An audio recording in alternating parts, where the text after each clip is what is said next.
தன் முகத்தையே பதிலுக்காக ஏக்கத்தோடு பார்த்து கொண்டிருந்தவளுக்கு என்ன பதில் சொல்வதென்று தெரியாமல் பார்த்து கொண்டிருந்தார் ராஜலட்சுமி. சிறிது நேரம் அங்கு அமைதி நிலவியது. அத்தை என்றார் இனியா. நாம் இதை பற்றி நாளைக்கு பேசலாமா என்றார். என்ன உங்களுக்கு பிடிக்கலையான்னு மட்டும் சொல்லுங்க அத்தை. ஐயோ இனியா என்று அவளை அணைத்து கொண்டார் ராஜலட்சுமி. என்னை இப்படி பேசி கொள்ளாதம்மா. உன்னை பிடிக்கலைன்னு நான் எங்கடா சொன்னேன்? எப்படி நான் அப்படி சொல்லுவேன்? சொல்லு, ஆனால் எனக்கு கொஞ்சம் யோசிக்கணும் என்றார் ராஜலட்சுமி. அவரை அணைத்த நிலையிலே சிறிது கண்ணீர் வடித்த இனியா தன்னை தேற்றியவளாக, சரியத்த நான் கிளம்புறேன் என்று திடீரென்று கிளம்ப எத்தனித்தாள். என்னம்மா அதுக்குள்ளே கிளம்புற? இரு, கொஞ்சம் சாப்பிட்டு போ. வேண்டாம் அத்தை, நான் வர்றேன், ஹாஸ்பிட்டல் போகணும் என்றான். இல்லை, கொஞ்சம் நேரம் இரு, கொஞ்சம் சாப்பிட்டு கிளம்பு. இல்லை அத்தை ப்ளீஸ் என்றவளாக அங்கிருந்து கிளம்பினாள். எழுந்து தன் பேக்கை எடுத்து கொண்டு கிளம்பியவளை விழிவிரித்து பார்த்து கொண்டிருந்தான் சந்துரு. அவனை பார்த்தும் அந்த நிலையில் ஏதும் பேச இயலாதவளாக கிளம்பிவிட்டாள். சிறிது நேரம் அப்படியே நின்ற நிலையிலே இருந்தான் சந்துரு. அவனுக்கு சிறிது அதிர்ச்சியாகத்தான் இருந்தது. ஆனால் அதே நேரம் மிகவும் சந்தோஷமாகவும் இருந்தது. எதையோ மனதினுள் யோசித்து கொண்டிருந்தவன் அந்த நிலையில் இருந்து வெளிவந்து பார்த்தால் அவனின் தாய் கண்ணீர் சிந்தி கொண்டிருந்தார். அவரை சமாதானம் செய்யலாம் என்று ஒரு அடி எடுத்து வைத்த சந்துரு நின்று விட்டான். அவனின் தாயோ, கடவுளே, என் பிள்ளைகளுக்கு பிடிச்சதையே என்னால் செய்ய முடியலையே, என்னை ஏன் இந்த மாதிரி ஒரு நிலைமையில வச்சிருக்க? எல்லோருக்கும் எது நல்லதோ அதை செய் கடவுளே என்று புலம்பிக் கொண்டே கண்ணீர் வடித்து கொண்டிருந்தார். சரி, அவர்கள் யோசித்து நல்ல முடிவாக எடுக்கட்டும் என்று எண்ணி அவன் வந்த சுவடே இல்லாமல் போய்விட்டான். அண்ணனிடம் இங்கு நடந்தவற்றையெல்லாம் சொல்ல வேண்டும் என்று எண்ணி ஃபோன் செய்தால் நாட் ரீச்சபிள் என்று கூறியது. ஹாஸ்பிட்டல் சென்ற இனியாவிற்கு அங்கு சிறிது நேரம் இல்லாமல் வேலை இருந்தது. ஆழ்ந்த மூச்சுக்களை எடுத்துக்கொண்டு தன் பர்சனல் நிகழ்வுகளை எல்லாம் ஒதுக்கி வைத்துவிட்டு வேலையை பார்க்க ஆரம்பித்தாள். 2 அப்பாயின்மெண்ட் முடித்துவிட்டு அப்போதுதான் வந்து அமர்ந்தவளுக்கு ரிசப்ஷனில் இருந்து அழைப்பு வரவே வெளியே போனாள். அங்கு ஸ்வேதா நின்று கொண்டிருந்தாள். ஸ்வேதாவை அங்கு பார்த்தவளுக்கு மிகவும் ஆயாசமாக இருந்தது. கஷ்டப்பட்டு எதையும் நினைக்கக்கூடாது என்று எண்ணி கட்டுப்படுத்தி கொண்டிருப்பவளை அவள் எண்ணங்களை தகர்ப்பது போல் வந்து நிற்பவளை கண்டு சிறிது எரிச்சல் வந்தாலும் தன்னை மீறி பரிதாபமும் வரத்தான் செய்தது. முகம் முழுவதும் சோகம் பரவி இருக்க அமர்ந்தவளை கண்டு தன்னையே மனதிற்குள் கடிந்து கொண்டு அவள் அருகில் சென்றாள் இனியா. வா ஸ்வேதா, வீட்டுக்கே வந்திருக்கலாம் இல்லை?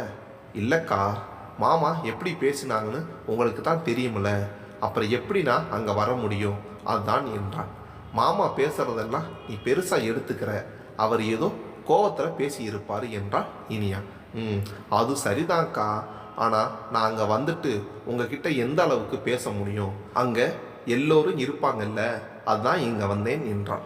ஓ சரி, வா, என் ரூமில் போய் பேசலாம் என்றாள். அவர்கள் இருவரும் அவளின் அறைக்குள் சென்ற உடனே இனியாவிற்கு ஃபோன் வந்து விட்டது.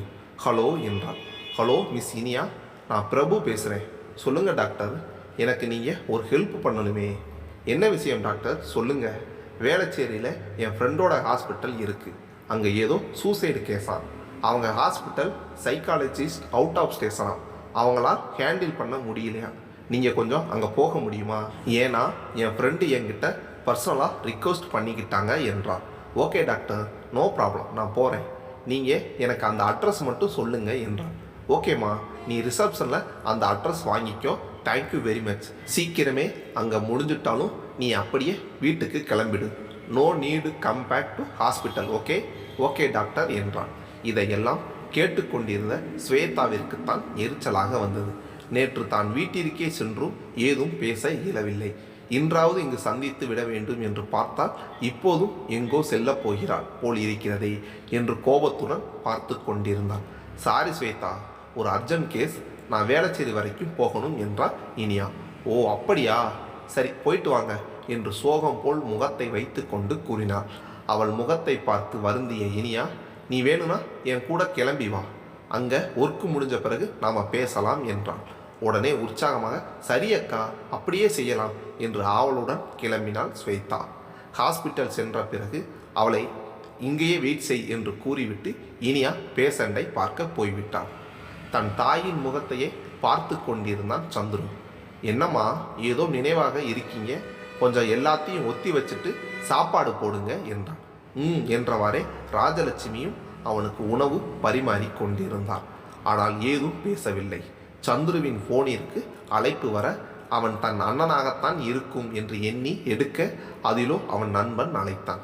அதை எடுத்து பேசி கொண்டிருந்தவன் திடீரென்று ஆமாடா, அப்பா அம்மானா பசங்களோட விருப்பம் தெரிஞ்சு நடந்துக்கணும். ஆனால் எங்கே இப்போ எல்லாம் மோஸ்ட்லி அப்படி யாரும் நடந்துக்க மாட்டாங்க. நம்ம படிக்கிற படிப்பில் இருந்து பார்க்குற வேலை அப்புறம் கல்யாணமும் எல்லாமே அவங்க இஷ்டப்படி தான் இருக்கணும்னு நினைக்கிறாங்க. அப்பா அம்மா மனசை கஷ்டப்படுத்தக்கூடாதுன்னு நினைக்கிற நாம தான் கடைசி வரைக்கும் அவங்க இஷ்டப்படியே நடக்கிறோம். பாரு, அங்கங்கே பசங்க அப்பா அம்மா இஷ்டப்படி இல்லாமல் என் இஷ்டம் என் விருப்பம் நாங்கள் இப்படித்தான் இருப்போம்னு இருக்காங்க. ஆனால் அப்படி இருக்கிறவங்களுக்கு தான் இப்போ எல்லாம் காலம். பசங்க அப்படி போனாலும் கொஞ்ச நாளுக்கு அப்புறம் பேரண்ட்ஸ் அவங்க கூட ஒத்து போயிடுவாங்க. ஆனால் நம்மளை மாதிரி அப்பா அம்மா இஷ்டத்துக்கு நடக்கிறவங்களுக்கு தான் எப்பவும் நல்ல பேர் கிடைக்கிறது இல்லை என்றான் சந்துரு. அவ்வளவு நேரமும் தலை குனிந்து ஏதோ யோசித்து கொண்டிருந்தவர் நிமிர்ந்து அவனை பார்த்தார். சந்துருவோ ஃபோனை வைத்துவிட்டு சாவகாசமாக சாப்பிட ஆரம்பித்தான். யார் ஃபோனில் என்றார் ராஜலட்சுமி. நம்ம அருண்மா. அவனுக்கு என்னவா, அவன் ஏதோ பிஸ்னஸ் பண்ணணும்னு ஆசையான். ஆனால் அவங்க அப்பா இவனை ஜாபுக்கு போனால் போதும்னு சொல்கிறாராம் என்றான் நல்லை பிள்ளை போல் முகத்தை வைத்து கொண்டு. அவன் முகத்தில் ஏதாவது தெரிகிறதா என்று உற்று பார்த்தார் ராஜலட்சுமி. ஆனால் அவன்தான் பால் குடிக்கும் பிள்ளை போல் சாதுவாக முகத்தை வைத்து கொண்டிருந்தானே. அவன் தன்னைத்தான் ஜாடையாக சொல்லி இருக்க வேண்டும் என்ற எண்ணம் அவர் மனதில் இருந்தது. அதனால் திரும்ப திரும்ப அவனையே பார்த்து கொண்டிருந்தார். சந்துருவோ சாப்பிடுவதில் மும்முரமாக இருப்பவன் போல் சாப்பிட்டு கொண்டிருந்தான். திடீரென்று முகத்தை உயர்த்தி என்னம்மா என்று வேறு கேள்வி கேட்டான். அதனால் ராஜலட்சுமியால் எதையும் உறுதி செய்ய இயலவில்லை. ஆனால் அவன் மனதில் அப்படி நினைத்து சொன்னாலும் சரி, இல்லை என்றாலும் சரி, அவன் கூறியது என்னவோ உண்மைதானே. காதல் திருமணம் என்ற பெயரில் பெற்றோரிடம் அவர்களின் கருத்துக்களை கூட கேட்காமல் தானே திருமணம் செய்து கொண்டு பின்பு அவர்களிடம் சொல்லும் பிள்ளைகளும் இருக்கத்தானே செய்கிறார்கள். அவர்களையும் பெற்றோர்கள் பின்பு ஏற்றுக்கொள்கிறார்கள் தானே.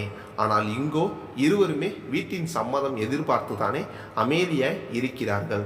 அதிலும் இன்று இனியா என் சம்மதம் கேட்டு பேசியதில் அவளின் வருத்தம் எவ்வளவு இருந்தது. ஒரு பெண் குழந்தை இல்லை என்று எவ்வளவு வருந்தி இருப்பேன்.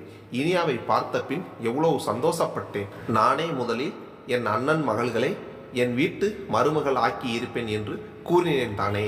ஆனால் இப்போதோ அவளே வந்து கேட்கும்போது கூட சரி என்று ஒரு வார்த்தை கூறாமல் விட்டு விட்டேனே என்று வருந்தி கொண்டிருந்தார். யோசிங்க யோசிங்க என்று மனதினுள் எண்ணி சிரித்து கொண்டிருந்தான் சந்துரு.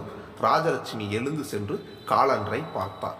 சந்துருவிற்கு உடனே சந்தோஷம் பீறிட்டு கொண்டு வந்தது. உடனே எழுந்து ஓடி சென்று தன் அண்ணனிடம் கூற ஃபோன் செய்தான். ஆனால் அவன் ஃபோன் திரும்பவும் கிடைக்கவில்லை. இனியாவிற்கு ஃபோன் செய்து பார்த்தான். ஆனால் அங்கு ரிங்கு போய்கொண்டிருக்கிறதை தவிர எடுக்கவில்லை. சந்துருவிற்கு வெறுப்பாக இருந்தது. ஒரு நல்ல செய்தியை யாரிடமாவது கூறலாம் என்று பார்த்தால் யாரும் கிடைக்கவில்லையே என்று கடைசியாக ஜோதிக்கு ஃபோன் செய்தான். ஹலோ, சொல்லு சந்துரு. அண்ணி ஒரு விஷயம் சொல்லணுமே. சொல்லு, என்ன விஷயம் என்றான். அதை அவ்வளோ சீக்கிரம் சொல்லிடுவேனா? அப்புறம் எதுக்கு ஃபோன் பண்ண? அட சொல்லத்தான் அண்ணி பண்ணேன், ஆனால் அவ்வளோ சீக்கிரம் சொல்லிடுவேனா என்றான். சொல்லாமல் என்ன பண்ண போகிற? அதை சொன்னால் நீங்கள் எனக்கு என்ன தருவீங்கன்னு தெரிஞ்சாதான் சொல்லுவேன்.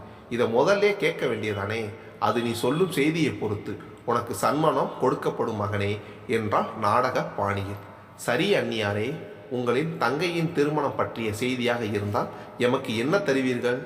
சந்துரு, என்ன சொல்கிற? ஆமா அண்ணி, வெரி இம்பார்ட்டன்ட் நியூஸ். சரியாக அப்போது லட்சுமி, ஹே ஜோதி, இங்கே வா, யார் வந்திருக்காங்கன்னு பாரு என்று குரல் கொடுத்தார். சந்துரு, யாரோ வந்திருக்காங்க போல, நான் கொஞ்ச நேரம் கழித்து வந்து கூப்பிட்றேன், சரியா என்றான். ஐயோ, என்ன அண்ணி இப்படி சொல்கிறீங்க? கொஞ்ச நேரம் இருங்க அண்ணி என்றான். அவள் சிரித்து விட்டு, சந்துரு, நீ பேசுகிறத பார்த்தா உனக்கு இதை சொல்ல வேற ஆளை கிடைக்கல போலிருக்கே, அப்படியா என்றான். ஐயோ, இவங்க எல்லாம் எப்படி தான் கண்டுபிடிக்கிறாங்களோ என்று எண்ணியவரே, இல்லையே, அப்படியெல்லாம் இல்லையே என்றான். அது சரி, நீ சொல்கிறதுலையே தெரியுது, நான் திரும்பி கூப்பிட்றேன், வெயிட் பண்ணு என்றான். அண்ணி, நிஜமாக எனக்கு பொறுமையே இல்லை அண்ணி, ப்ளீஸ். அப்படின்னா சரி, நீ கிளம்பி இங்கே வா, நாம் நேரில் பேசலாம், ஓகேவா என்றார். சரி அண்ணி, நேரில் வரேன் என்று ஃபோன் வைத்தான் சந்துரு.